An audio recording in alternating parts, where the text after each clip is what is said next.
G'day there guys, it's your Aussie Hubby Markee, back at it again with another episode of r/Idontworkherelady. Now if you love me like I love you, then you know what to do. I want you to sit back, relax, chuck a prawn on the barbie, and get ready for some bloody good content.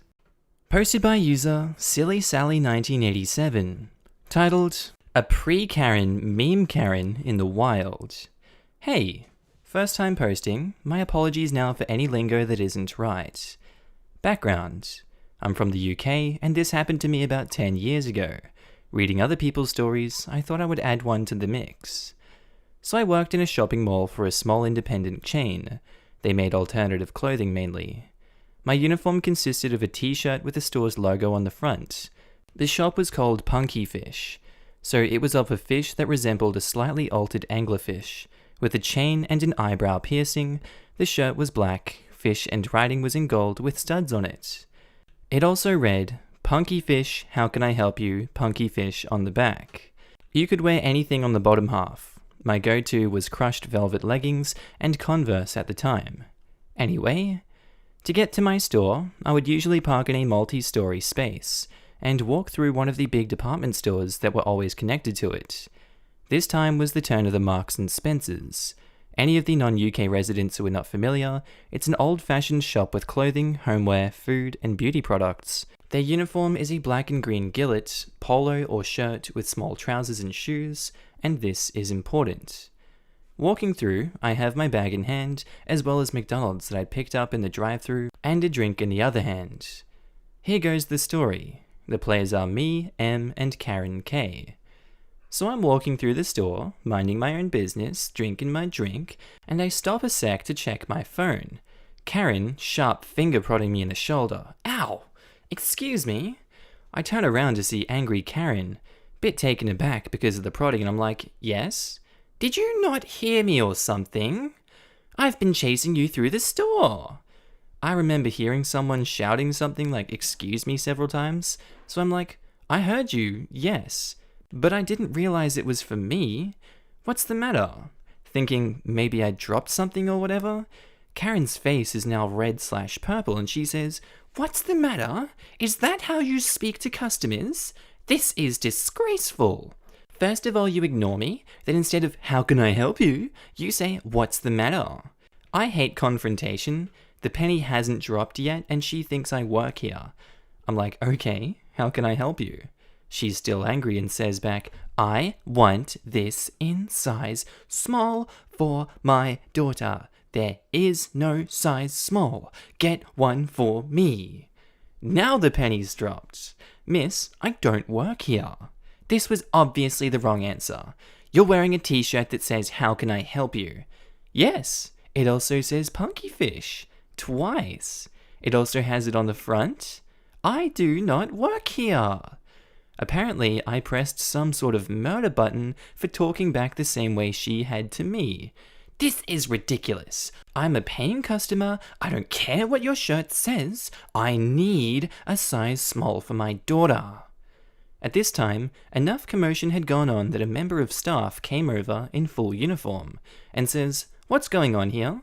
This girl will not assist me. I want to speak to whoever is in charge. This is ridiculous, rudeness, and bad customer service. The member of staff looks at me, looks at my uniform, and says, Miss, she doesn't work here.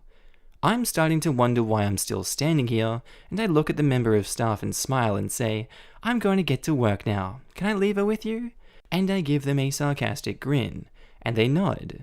Karen says, You can't go anywhere until we speak with the manager. Okay, well, my shop is out the side door by the restaurant and up towards Starbucks. My manager isn't in today, but I will let the assistant manager know that you'll be by to complain about clothes that we don't stock and my attitude. It was at this time I left the poor member of staff with Karen and made my way to my actual place of work. I didn't look back, but I could still hear her shouting about behavior, rude staff, incompetent, should not be wearing tops that say, you can help. Sorry, MOS, that I left you with her. I explained the story to my assistant manager. We laughed, and she said, Well, if she turns up, I'll be sure to let her know that I have let you have a verbal warning not to be rude to customers in Marks and Spencers. I would like to wear a t-shirt that says, How can I help you? and walk into random stores just to annoy the hell out of those Karens, and it would be quite a scene to witness when they call over the manager to complain. How can I help you? And below, Acme long-term psychiatric care. Nice. Ugh, I work in the mall, and it happens constantly. Good on you. Posted by user Break Threads, titled, I don't want to be on the news. Don't put me on camera. Not sure if this fits, but wasn't sure where else it would. I was standing in line to get into the supermarket today, and the person just before me was a surly older gentleman who was not wearing a mask or facial covering, and appropriately wearing a biker jacket with a big patch that read, "Screw helmet laws." The store has someone at the door, usually a teenager or an elderly greeter, whose job it is to ensure everyone entering the store has a face covering per the nationwide corporate mandate and under our state law. As the man arrived at the greeter, who could not have been a day under 65, she said, "Excuse me, you need a face covering to enter." He said to the old woman in this macho authoritative voice, "No, I don't, it's okay," and tried to walk into the store. The old woman goes, "Actually, sir, you do. It's not just policy anymore, it's the law." And he starts spouting off about how it's an unconstitutional law and how the greeter isn't in a position to enforce laws. A minute or two pass, and people further back who can't see what's happening at the front of the line are getting restless. They begin to try and see what's happening. The guy is saying, "Look, you're holding the line. If the masks really do work, then everyone who's wearing one is safe, right? And if they don't, then why do you care?" And she was kind of getting desperate at this point and said, "Well, sir, because I could lose my job if I let you in there." This is where I come in. I hadn't spoke up before because this guy was a big guy, and I'm just a student who's no good in a confrontation. I figured adding myself to the mix would only make the situation worse, so I took out my phone and started recording. I figured he would be less likely to do something violent to the greeter or escalate further if he knew he was on camera. Here's what I had forgotten. I was wearing a shirt from a 5K that was sponsored by our local news, so had Channel X Eyewitness News in huge print across the front. The guy's wife goes, "Good Lord, Howie, the news is filming. What if my work sees this? Jesus!" So he turns to me and starts telling me that he doesn't consent to be on TV, and starts making a speech how we're all treading on the Constitution, not respecting people's rights to bodily autonomy or privacy. I'm trying to tell him that I'm not with the news, and he's like, "I don't care if you're on the clock or not. I don't want to be on camera, and I won't be forced to wear anything I don't want to wear. When did we forget that this is America?" Now this is where it got crazy. The line stretched all the way around the building, and people towards the end were realizing it hadn't moved in a while, and were coming up to investigate. An even bigger, more macho guy comes lumbering up and asks what the problem is. Seeing this guy going off at the terrified elderly greeter, me shaking holding my phone, and is like, Sir, what's the problem right now? People are trying to shop." The maskless guy tells him, and I quote, "Get away from me. This here isn't your business." And the more macho guy proceeds to whip out a badge and identify himself as an off-duty police officer, and that the law is, in fact, his business. First, he tries to have the cop arrest me for putting him on the news without consent, but I just played dumb at that point. My adrenaline was through the roof, and if I had been able to retain presence of mind, I would have left by that point and shopped somewhere else. The biker guy is now saying to the cop, "This isn't what you went into the academy dreaming about, is it? You're not stopping bad guys, you're forcing regular people to go against their beliefs."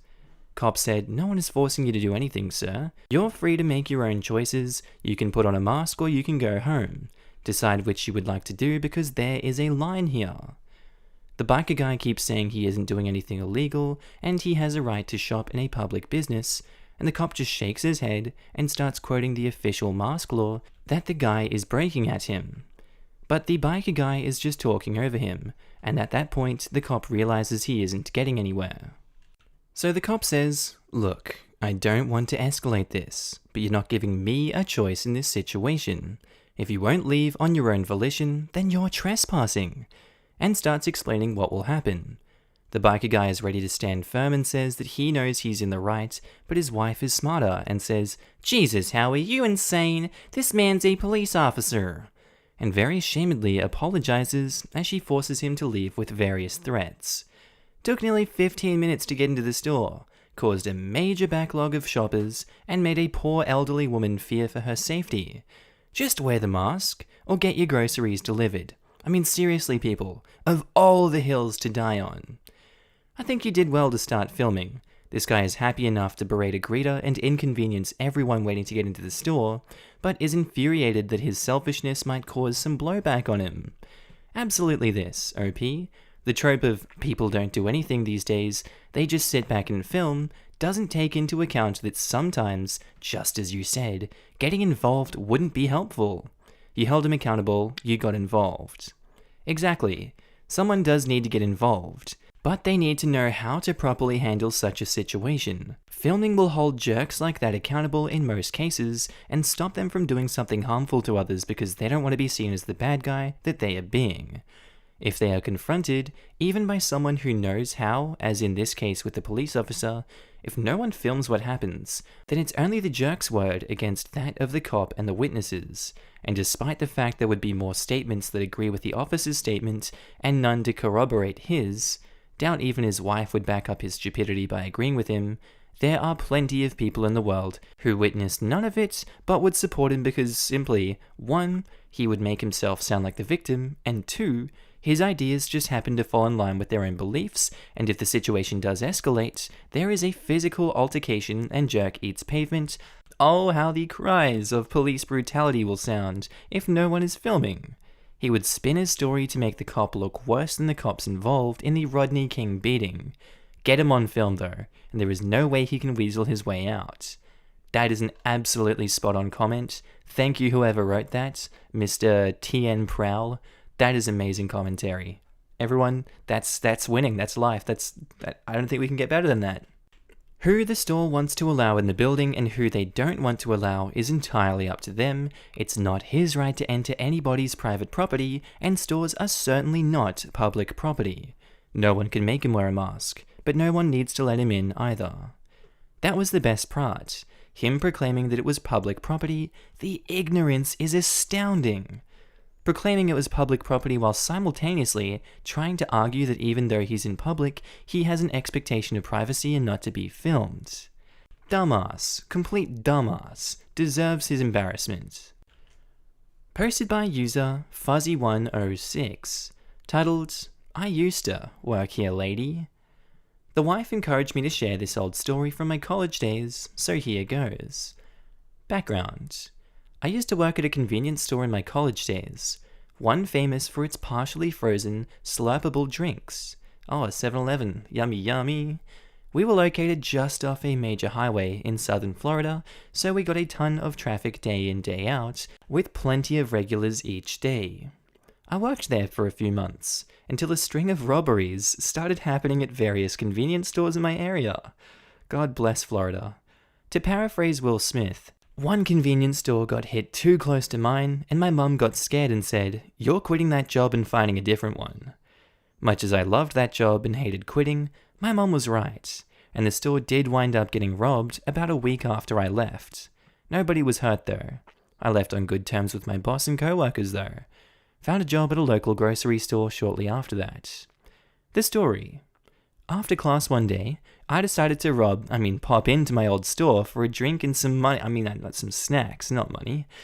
Bear in mind, I was wearing a red and black polo that looked distinctly different from the store uniforms, but used the same basic color palette, Jeffree Star. I was rather chatty with the clerk while I did my shopping. I set my snacks on the counter, then walked over to the drink dispenser, grabbed a cup, and before I could turn the nozzle to start pouring that half-frozen delight, I hear the familiar call of the wild Karen behind me. "Excuse me." "Yes? Can you pour me a large red one?"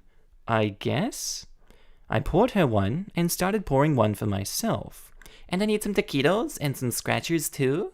"Cool. Sounds like a fun afternoon for ya." Karen walks off to grab something, and I head up front to wait for my cashier buddy, Jeffrey, to finish ringing up a customer so I can check out also. A few seconds later, Karen steps up and stares at me for a minute. I felt her eyes on me and asked her politely, "Yes, ma'am?" Karen says, "I thought I told you I wanted taquitos." Yeah, and scratches. And? Aren't you going to get them for me? No? I can't? What do you mean you can't? I'm not allowed back there to handle the food or the lotto. You'll have to wait for him, and points at my friend, to check us out first. Excuse me, I'm a paying customer, and I'm in a hurry. You work here, so I take priority over you. Huh? I don't work here. I'm also a customer, and I got in line before you. Don't lie. I know you work here. I've seen you stocking shelves. Oh, I used to work here a while back, but I quit some time ago. Maybe that's why you recognize me? Huh, very funny. Now quit being lazy and do your job. It's bad enough you're lying, but you're not even smart enough to realize you're wearing the uniform, so I know you're lying. I'm irritated at this point and I say, really? Of the two of us, who's the smart one? Look at my shirt and compare it to his. Do you see the style difference and lack of a company logo? Karen looks back and forth between me and Jeffrey, who's trying really hard not to laugh at my situation. We had a brief exchange of looks between us where I asked him to help me out, and he basically said hell no, this is too funny. After a few seconds, Karen gets flushed, clearly embarrassed, and says, oh, you don't work here. Ding ding ding ding, we have a winner. Well, then why did you get me a drink when I asked you? You're just confusing people now. No, I'm a nice person, and helped you because you asked for it. You're clearly not, since you lack basic manners to say please, thank you, or even apologize for the misunderstanding. Karen at my friend says, why didn't you say something then? You kept yelling. I couldn't get a word in edgewise, and he can handle himself. Karen goes quiet, and sheepishly asks my friend to get her taquitos and lotto scratches, which he does while clearly suppressing a grin after finishing ringing me up.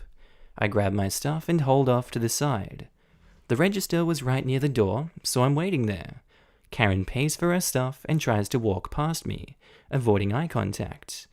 Just as some final salt in the rudeness wound, I opened the door for her as she left and said after her, you have a nice day now, ma'am. After Karen got in her car and pulled out, my friend doubled over in laughter at my situation. I threw a Twinkie at his head for not helping me out, then demanded a free taquito in my best imitation of Karen for the convenience. Hey, Jeffrey, give me a taquito now! Jeffrey, if you're out there reading this, you're an a-hole and I miss you. Hope everything worked out for ya. They say you make the most meaningful friendships in college. I firmly believe that the best friendships are the one formed with your colleagues when you're young and working crappy customer service jobs. Even though I have a career that I love now, work is never as fun as it was in those days. I think it's because that was always a job, never your career. Worst case there, you lost a job. No biggie. You can always get another. But now you're a professional with a reputation. You can't screw around as much. That's so true back at my McDonald's days. God damn. I used to be like the server. I'd be like, g'day there guys, welcome to KFC. What can I get for you today? G'day there guys, welcome to Hungry Jack's. Can I get you a Whopper? Oh wait, this is Macca's? Really? What can I get you then today? Oh, a large double cheeseburger meal with a Coke? Do you want a double Whopper with cheese with... Oh, haha, just messing with ya. Drive through, thanks. God, I hate my life. Thank God those days are over. Sounds like when I worked at a game store. Board games, D&D, that kind. After I got out of the Navy. Most fun job I've ever had. Probably the most fun I ever could have. But retail pays squat, so I got into IT. I make a lot more, and will have been in my current job for 20 years next month. Definitely not as much fun though. You clearly aren't messing with your colleagues enough then, if you're in IT and not having fun. I'm in IT for our local government. Most of our departments aren't geeks, they're bureaucrats. Good benefits, and an actual pension though. Ooh, that sounds like a good job. Also, in regards to the main post, damn, sounds like you and Jeffrey had some fun times. Also, nice job putting that entitled tramp in her place. He was a good dude. He was about 5 years older than me and perpetually in college. I was just starting, and he was working on year 6 or 7. Kept switching his major. Really cool dude. Yeah, a lot of people go to college for 7 years. Damn, I gotta watch that movie now. It's Tommy Boy if you guys don't know what it is. Posted by user CrunchyToast123, titled, How I Met the Nicest Old Lady. So this happened about 5 years ago, and I decided to post this as 2 weeks ago she had passed away. It was like a chunk of my life pulled from me and thrown away. It reminded me of how we first met. This will be quite a short story though. So about 5 years ago, I was dropping off my mum and dad at the airport as it was their 50th anniversary, and about a minute after dropping them off, an old lady opened my car door and gave me her address. I was slightly confused at first, but then I realized she thought I was a taxi. There were no taxi signs on my car, nor was I near any taxi area. I told her I'm not a taxi, and she apologized and was about to leave, but I told her I could drive her home free of charge. The drive was about 1 hour from Southampton Airport to where she lived, and on the way, we talked about how our families were doing. It was sad hearing how little family she had left. It was only her daughter and her grandson, and most of the time, she was all alone with no one to talk to. I decided to give her my phone number and told her to call me anytime she wanted to. She thanked me once she got home and entered her house as it was now quite late. I went home and went to bed as I was tired, and for the next 5 years, we met up, talked, and called each other, but it was when she started not picking up I started getting worried. I got a call from her daughter that she had passed away, and I was devastated. She was in her bed and she had died in her sleep. After her death, the only person I could talk to was myself. My parents are at home, and I don't live with anyone, so I was stuck at that point. I wrote this story as more of a remembrance than anything else, and to let my feelings out. I hope this wasn't too depressing for anyone. That is the end. Can we get an RIP for old lady in the chat? That's really sad. Bluest shares us a story though. In my real, pre-corona life, I take care of elderly people who live alone and need some help to stay out of a nursing home. My mum was in a nursing home while I grew up, and I used to go after school and read them their mail or feed them Jello or whatever. So I guess I've spent a lot of time with old people. In my opinion, the worst thing is the loneliness for those that keep their minds till the end. They watch their partner die, sometimes lose kids, often have outlived all their siblings and most friends, and the phone just stops ringing. Even for those who don't lose kids, adult children are busy with their own lives and don't always have, or make time, for the elderly parents. Having younger friends makes all the difference. You made all the difference to that lady, I promise. As much as she touched your life, you absolutely returned the favor. Don't be afraid to find a new old friend. Every time I lose a client, I want to quit doing this work, but I haven't yet, and I'm not sure why. I guess I like having old friends too. I only work for people I like. Try not to be too sad and cherish the memories of the time you spent together. Oh my god, that's actually really touching, Jesus. Man. Makes me want to call mum and say what's up. She's asleep right now. I'm glad there's so much wholesomeness in Idontworkherelady. There's a lot of trash that goes around, but I'm glad that this was wholesome. And our next post is by Frine2020, titled Scrapbooking Karen. Obligatory, I'm on mobile and still a new poster, usually a lurker. Welcome! I thought this group might enjoy this little gem from my past. I was about 18 or 19 and making my rounds at the local rhyming craft store pursuing the clearance ends cap for treasures. I happened into the scrapbooking section alongside a sweet but obviously overwhelmed woman in her 80s or 90s. We shared some amiable chit-chat and she confessed that she was in over her head with a project for her granddaughter's wedding invitations. She'd agreed to help make them and was trying to find the see-through paper with no luck and was so forlorn. Well, my crafty matriarchs raised me to be helpful and kind, so I suggested that she was probably looking for vellum and quickly showed her both rolls and flat sheets. She was overjoyed and thanked me profusely. We parted ways, and I had that warm fuzzy feeling that comes with doing a good deed. Then, a dreaded Karen swooped down upon me. "You! Come here!" She literally grabbed my shoulder and dragged me to the next aisle. "You are out of these scrapbooks, and I demand you bring me one from the back." Me, thinking fast, put on my sweetest customer service face and says, "Ma'am, follow me." I led her to the swing doors that led to that magical wonderland known as the back room. If you stand here long enough, someone who works here will surely be happy to help you. I flashed my sweetest, kindest smile again, turned upon my heels, and walked away, leaving her dumbfounded in my glorious wake. Hey, sweet petty victory. I will never understand why Karens act like, well, Karens. Entitlement, selfishness, mild solipsism, delusions of self-importance. Now I have to Google solipsism, and this is going to take a while. Oh god, I said it wrong. Guess it's time to hand you to outro, Markee. Alright guys, that's all for today's episode. I hope you enjoyed it. If you did, be sure to tell me what you thought about it down in the comments down below. If you're new to the channel, also don't forget to subscribe. It would really help out with my channel growth. And also, a huge shout out to my channel patrons and members. I just love you guys and thank you for supporting me on this journey. If you guys are new to the channel and you'd like to support me, links are down below for the Patreon, or you can click the join button next to subscribe if you'd like to become a channel member. Alright guys, that's all for today's episode. I hope you enjoyed it. I hope you have a good day, night, sleep, whatever you're up to, and I'll see you in the next episode. Bye.